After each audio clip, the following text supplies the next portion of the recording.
31वां अमल है रिज़्क़ में बरकत का सहरी खाना। जो इंसान सहरी का एहतमाम करता है तो अल्लाह ताला उसके रिज़्क़ में बरकतें अता फ़रमाता है। नबी अकरम सल्लल्लाहु अलैहि वसल्लम ने इरशाद फरमाया, तसहरू फ़इन्न फ़िस्सहूरि बरकतन। सही बुखारी की रिवायत है, आपने फरमाया सहरी खाया करो, अल्लाह ताला सहरी खाने की वजह से बरकतें अता फ़रमाता है।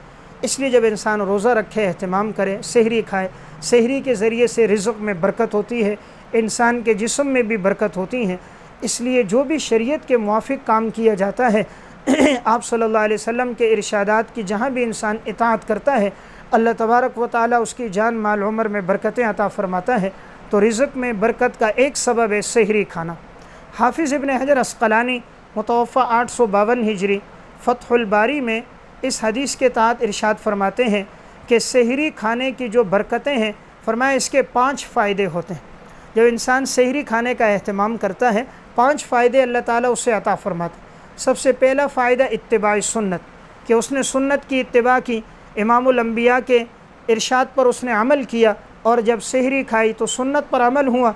और जो सुन्नत की इत्तिबा करता है तो अल्लाह उससे मोहब्बत भी करता है। कुल इन कुंतुम तुहिब्बून अल्लाह फत्तबिऊनी युहब्बिबकुमुल्लाहु व यग़फ़िर लकुम ज़ुनूबकुम। अल्लाह मोहब्बत भी करता है, अल्लाह गुनाहों को भी माफ़ कर देता है। इसलिए पहला फ़ायदा इत्तिबा सुन्नत। दूसरा फ़ायदा यहूद व नसारा की मुखालफत।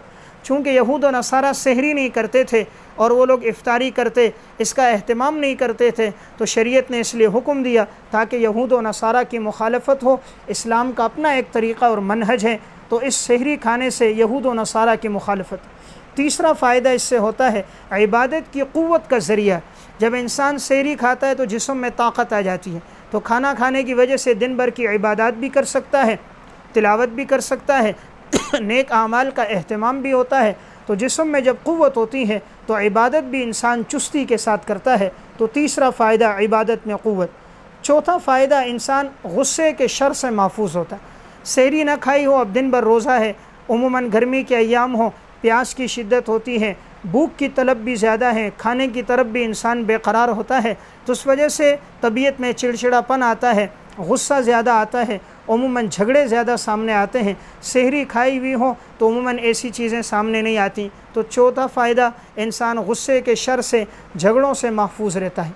पाँचवा फ़ायदा दुआ की कबूलियत का ज़रिया, कि सहरी का वक्त उमूमन तहज्जुद का वक्त होता है, बड़ी कबूलियत का वक्त है। इस वक्त इंसान उठता है तो तहज्जुद की नमाज़ भी पढ़ लेता है, इस वक्त दुआ करता है तो दुआ भी कबूल होती हैं। इसलिए रिज़्क़ में बरकत का एक सबब है सहरी खाना। तो सहरी का एहतमाम किया जाए, चाहे फ़र्ज़ रोज़े हों या नफली रोज़े हों, इससे भी इंसान के रिज़्क़ में बरकत होगी।